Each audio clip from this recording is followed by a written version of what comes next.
Hello, my name is Gloria Herrera, and today I will present the geology, history, climate, and human impact of Joshua Tree National Park.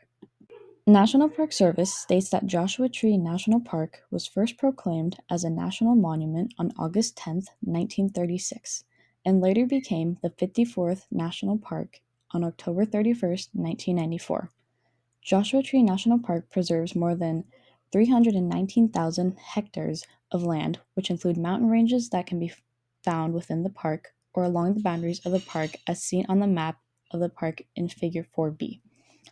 Its diverse and beautiful ecosystem shown in Figure 1B is representative of both Mojave and Colorado Desert ecosystems, which later lead to the park being designated as a biosphere reserve in 1984. Joshua Tree National Park's landscapes is a result of a long and complex geologic history which spans nearly 2 billion years, involving plate tectonics, volcanism, mountain building, and erosions, with the oldest rocks dating back to Precambrian. In addition, the U.S. Geological Survey states that there are 4 different subunits of metamorphic rock.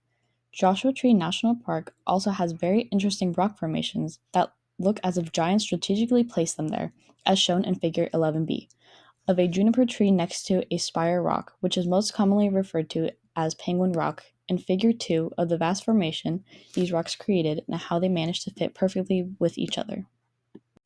In Joshua Tree National Park, the USGS explains that there are 4 subunits of metamorphic rock.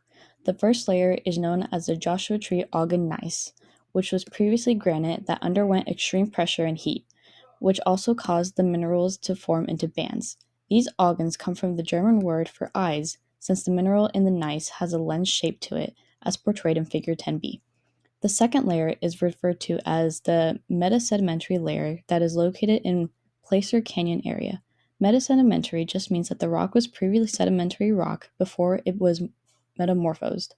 This layer mainly consists of both quartz and dolomite. The third layer is just another layer of ogden gneiss located in the Monument Mountain, consisting of crystals and known for its dark color. The last layer is another layer of metasedimentary layer in the Pinkham Canyons, which contains quartzite, schist, granophytes, and dolostone. The USGS elaborated that 5 main bodies of igneous rock have been identified in the park.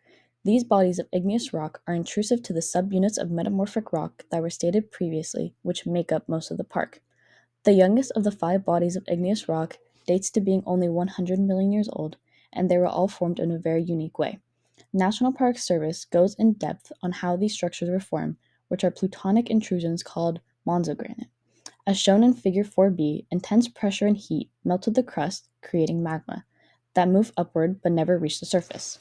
The magma cooled very slowly, creating intrusive igneous rock. Once cooled, intense pressure was added, causing long, narrow, parallel cracks in the rock to form. Later, water flowed into these cracks, smoothing out the sides of the rock. The soil surrounding the rocks eroded over time, revealing the igneous rock underneath. Some examples of the complex monzogranite structures are shown in Figure 7b and 3b of the famous Arch Rock. Climate change had a huge contribution to the formation of Joshua Tree National Park, because without it, the rock formations that Joshua Tree is known for would not exist. The National Park Service states that the granite can undergo both chemical weathering, which includes water interaction with the mineral inside of the igneous rock, causing them to dissolve, and physical weathering, which can include wind gravity to erode the igneous or freezing of water, or roots causing cracks and breaking the rocks. Huge amounts of weathering aren't seen much today, mainly because of a thing called the rain shadow effect, as mentioned by the USGS. To the west of Joshua Tree, there are tall mountains, and as the air is moving east towards the park, the air has been pushed up in order to get over the mountains. As the air rises over the mountains, it becomes colder, which means that it holds less water, which will then become precipitation. The now dried air continues to move and eventually goes over the mountain range.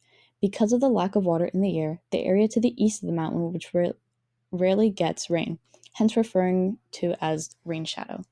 In addition, the Hawaiian High, which is a mass of air with very high pressure, blocks movement of moisture air to California over the summer. However, with global warming on the rise, rain could become more common in the area since there will be a higher chance of more precipitation to go over the mountains. This will cause the rocks to erode at a much faster rate and could cause some of the most complicated structures to collapse, like the one pictured in Figure 8b. National Park Service expresses how the park has been inhabited by humans for around 100,000 years. It wasn't until the late 1920s that the development of roads caused quite a bit of damage, one being cactus poachers and the other being an influx of land development. Minerva Hoyt, a Pasadena's resident who was extremely fond of the desert plants in Joshua Tree, had a huge positive impact, since her concern from the removal of cacti led to 825,000 acres of land to be protected in 1936, back when Joshua Tree National Park was a national monument. Now there have been some things to accommodate tourists, like 93 miles of paved road, 106 miles of unpaved road, camping grounds and picnic sites, visitor centers, and much more, as shown in Figure 5b. In my opinion, Joshua Tree National Park seems like one of the less popular national parks, since sources feel limited.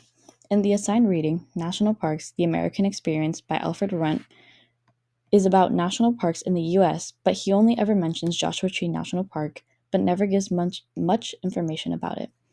I personally haven't been, but just from the research I've conducted, I can confidently say that I would love to visit someday and spend a weekend under the stars. I wanted to include a fun fact about one of my dad's favorite bands, U2, mostly known for their songs With or Without You, Where the Streets Have No Name, and New Year's Day, two of which are in the album The Joshua Tree. The Joshua Tree was a significant figure to represent resilience, hope, and a symbol of their exploration of America's vast landscapes. And, according to the Sound Team, in 2014, the Library of Congress added the Joshua Tree to the National Record Registry. And here are my sources.